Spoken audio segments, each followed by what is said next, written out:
Hello everybody. Sorry about the noise outside. Today's subject is about I don't understand, I don't know. A bit like I don't understand why people need to speak so loud, but I have to accept it. At the beginning, thank you all of you subscribing to my channel, and thank you Zosia for a nice scarf. This kind of thought process, I don't understand, I don't know, is very familiar to me, as I was, and I am in a sense for the rest of my life, very much addicted to understanding due to my traumatized life and my surviving technique, which was about sitting in my head. And I don't know, it's probably slightly different for me because I rely on my intuition. But at the beginning, as usual, let me quote something for you and let's begin. I always liked, as a Christian, the St. Augustine saying, seek not to understand that you may believe, but believe that you may understand. A very powerful statement of surrender, spiritual surrender. And maybe that's where we need to go with this understanding, the trust in God maybe. Solzhenitsyn, a great writer, a Russian, a wonderful human being who's spent some time and being sent to Gulag and really suffering a lot and writing such a magnificent way about the suffering. Solzhenitsyn in one of his writings put, how can you expect a man who is warm to understand one who is cold? And that is really truly a very powerful statement, because it's all about misunderstanding in life. And misunderstanding comes from really something else. As Aristotle put it, those that know do, and those who understand teach. Again, being a philosopher, he had that take on understanding, which of course is connected to knowing yourself, Socrates' statement. And it's about journey, and this attachment to understanding is very dangerous, because that means that we often really miss the point. And as Kübler-Ross put it in one of her books, Kübler-Ross has started Hospitium movement, a remarkable woman. Understanding is about learning lessons in life, and it's about maturing, which maybe understanding would probably be lesson in that maturing process. It's not about making your life perfect, but about seeing life for what it means. And I think the need to understand in a way would always make us do want to see life as perfect, or at least organized. And that's not always the case. So understanding could be very confusing, the need to understand. It could be very limiting. Of course, nowadays, most of people, especially trauma specialists, somatic therapists, and experts on healing and helping other people began to comprehend that. But I think sages and prophets and spiritual leaders and religions were always about really maybe something else than understanding. Of course, cognito ergo sum was a theme of last few hundred years, and understanding was empowered hugely by particularly Western civilizations. But for instance, Buddhist teaching is always about knowing, sensing, creating a space and happiness. As they always say, what do you not understand? That's the Buddhist saying. if you don't understand that happiness is of greatest value, um, you don't understand much. But happiness is only possible for these people who know how to suffer and who know that pain is part of life. That is also Christian teaching. And so the people who know darkness and lightness.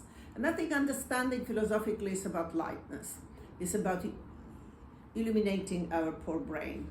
And probably we are frightened of not knowing. Emily Dixon once said, not knowing where the dawn would be coming, I will come and open every door.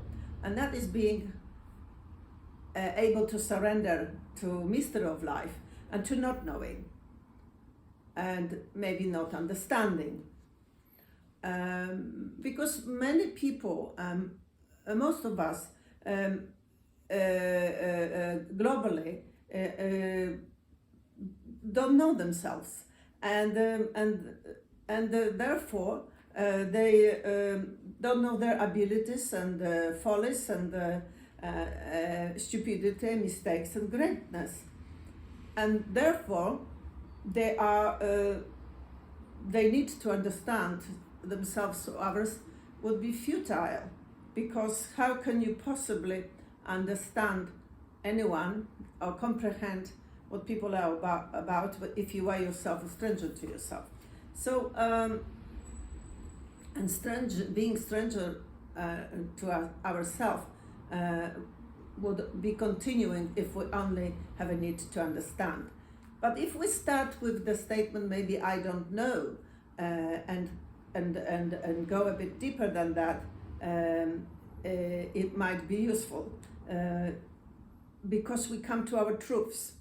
And when we come to our truths, which might be a knowing through instinct, or knowing through dreams, or knowing through soul, or knowing through relating or reflected mistakes, we then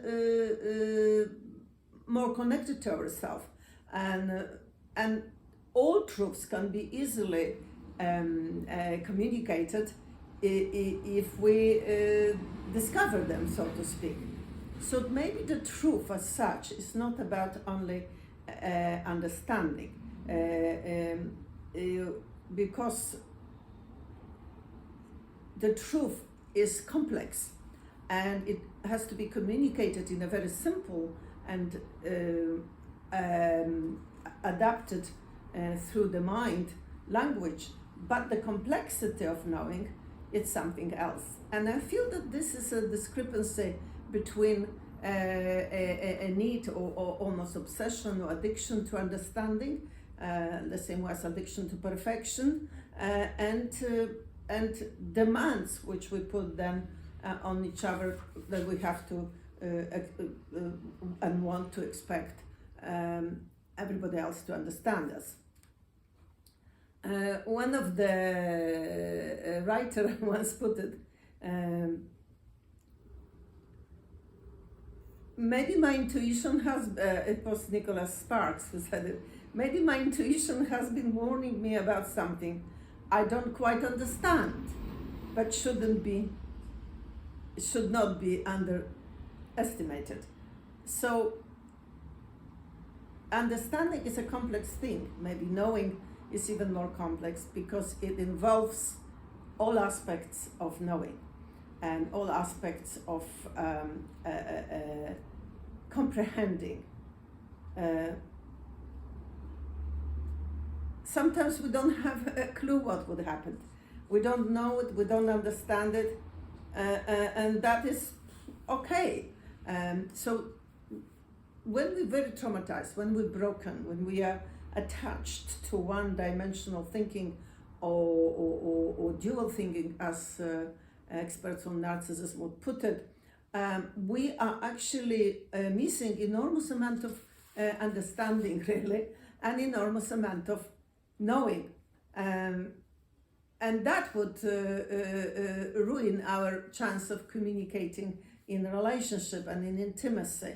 We may be very good lecturers on various subjects we understand, because that's very easy, but we may not be in a position to really relate to anybody because we actually don't know. So to put it blindly, lots of people who come to me are very wealthy people, very successful people from the social point of view, financial point of view, are very bewildered, and usually the text which I will hear it is, oh, please explain to me, Maya, how women function, or women would say, I don't understand my husband, I really don't. My answer usually is, maybe it's time you concentrate on knowing who you are, and if you do know, and also start with the point, I don't know, you may get somewhere. And that would give you some tools and material to communicate that to your partner, and that would probably bring some understanding to your relationship. And I always suggest to listen with intent to receive as much as understand, and not with intent to reply or immediately repost an answer or attack, because that means we're actually not free to receive. We don't have open minds or open hearts. Often priests would say, the church has lost their hearts. They communicate institutionally, but they don't communicate what actually Jesus' teaching was all about. Do you understand me? But do you comprehend? Why don't you understand? I don't know what you're talking about. It's a common attacks which we produce towards one another. And that is dangerous, of course, because it's also frightening, especially for someone who comes from a very shocked kind of environment where as a child those people might not be very well received. So it would create a panic. So the compulsive need to understand would be very big. And of course, that would bring absolutely nothing new. Instinctual understanding for frozen people would not become possible. So as a child, as a young people, post-traumatic people, people from dysfunctional families would not have a voice. Therefore, they would not know what they really feel. They would not know how to communicate that. They would not know how to be in a relationship with themselves. The shame would take care of that, the fear, the social awkwardness. So, and once you comprehend and accept that it's not the end, because if we don't know, maybe that's the beginning. It is not maybe always important to understand, to know, because if we attach to that, we may never be open to new things, to probable or impossible, or many creative people often don't know what's going on, and that sort of makes them more creative. If you just attach yourself to statements like, I don't know what life is all about, I don't know what regular people are all about, and I just can never understand them, you may just feel lost. But if you by any chance just let go of this need to understand and be okay and welcome not knowing, not in the sense ignorance is bliss, because that's escape and that's a cop-out, but I don't know and I'm okay about it. I'm open to learn and I'm open to receive and I'm open to experience. So you okay about the fact that maybe life is just that big one thing which I don't know about it and I don't understand it, and I might discover a few things. And that by itself it's a sign of great maturity, because people who are frightened would never admit that they don't understand something. They would become a kind of a bit like our dear Harry and Meghan at the moment know it all. They they will use more platitudes, one-dimensional, shallow statements, because they are not psychically, spiritually involved in that's what they are saying. And I think that there's a great difference between knowing and therefore maybe understanding a bit and communicating, and just learning through understanding a few things about the fact that grass is green, and deliver that as the greatest truth to humanity. And that's probably where they are in danger to really be ridiculed by this particular approach to life. I feel that it's important to comprehend that not knowing is as crucial to life as knowing, and not understanding is as crucial to life as understanding. Confucius once said, I know and I forgot, I see and I remember, I do and I understand. So this, what Rumi would put it, never talk about things you haven't experienced, is very important. By being involved in life, by letting go of fear, by letting go of need to understand, we can enter the energy and the space where we don't know, and we may experience something which we will never ever even imagine. Einstein, of course, being a scientist, always used to say, if you cannot explain it simply, simplicity is art of living, that means you don't understand it fully. And that probably applies to many people, that just because we produce lots of words, and just because we produce lots of quotes or books, titles, and various things we have in our heads, doesn't mean that we know much. Most likely, people who in the human relationship who comprehend themselves are more silent, and people who, of course, lecture and keep to the subject. Their understanding applies to their subject. So there is understanding about human relationship and the learning about various different subjects. We will misunderstand one another if we insist and go about it that somebody else have to understand us. Somebody else probably be good if it could receive us and listen and accept, and that can only be possible if we ourselves accept ourselves.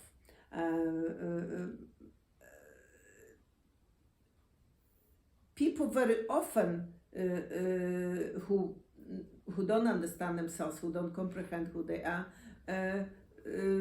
have a lot to say, as many of us experience that. Goethe once said that person who really truly knows what's going on in themselves, they are the people who will hear you, and they are the people who will understand you, because they comprehend themselves. If we don't know, that is probably the beginning of true wisdom, because true wisdom, as Socrates would put it, comes from the fact that we realize how little we understand about life and ourselves and a world around us. And the fact that we are okay about it, that we understand very little, it's probably beginning of knowing. I know nothing. He was quite old when he said that. And the older we get, the less we know, of course. Chekhov, the magnificent Russian playwright or used to say, we only fear that what we don't understand. So, of course, the less we comprehend who we are, the more fearful we become. That doesn't mean that that we are always careful about people and caring, because we may not care about people and understand a lot, and that probably will be connected to sociopathological behavior. And that's very, very important for us to also comprehend. Life is not about knowing and having to change things, and life is about being ready not to know and taking moment as it comes, carpe diem, and living through it, and make the best of it, without knowing what's going to happen next or what the outcome is. We're so attached to the outcome. When we attach to understanding, we're very attached to the outcome. We also wait. We are the people who often, especially traumatized people, and we're waiting and waiting and waiting that something will happen, and one day we will understand it, and then we'll start living, postponing living for tomorrow, maybe because we make more money, and maybe because we understand more, but maybe we will start it tomorrow, and it might happen that we miss something, because life is not about understanding. Life is about not knowing, and knowing a bit, creating moments where we coming through some deeper knowing, and that is a bonus, and that's enough. As I said at the beginning, I am old enough now not to know. When I was younger, it was terrifying. I come from a family where there was a lot of disarray, violence, using, addictions, and all I had was my books and my understanding. So it was terrifying for me, for instance, to stop reading in an addictive way, or to really admit that I don't know something was absolutely scary. At the moment, I am easier about it, and not knowing, it takes a long time not to know. It's easy to know and understand, but it takes longer not to know and not to understand, and that is and probably an outcome of a few experiences in life.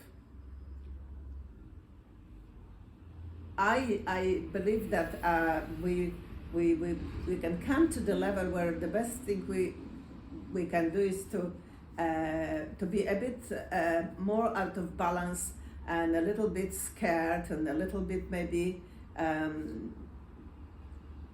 embraced by the mystery of living, and start living from the point of wonder, a bit like child, which is very creative.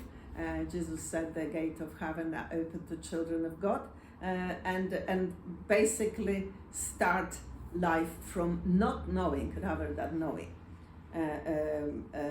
Some of the greatest artists, greatest discoveries, greatest things were created from the position of not knowing. So I would say that not knowing what to do with your life is the great thing to do with your life. Let's say serenity prayer. God grant us serenity to accept the things we cannot change, courage to change the things we can, and the wisdom to know the difference. Bye for now.